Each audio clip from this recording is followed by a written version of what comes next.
আমাদের দেশের গ্রাম অঞ্চলে এখন গড়ে 12 থেকে 18 ঘন্টা পর্যন্ত বিদ্যুৎ পাওয়া যাচ্ছে না। দ্রব্যমূল্যের ঊর্ধ্বগতিতে সাধারণ মানুষের দিন খুব কষ্টে কাটছে।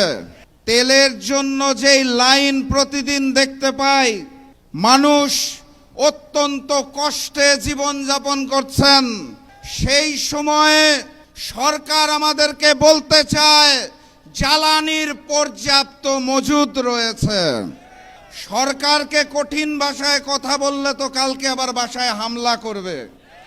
তাহলে সম্মানের সাথে, বিনয়ের সাথে বলতে হবে, মাননীয় প্রধানমন্ত্রী, মাননীয় স্বরাষ্ট্রমন্ত্রী, মাননীয় জ্বালানি মন্ত্রী, এতই যদি মজুদ থাকে তাহলে এত বড় লাইন কেন?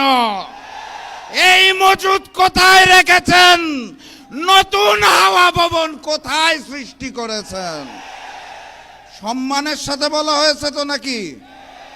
আলহামদুলিল্লাহ।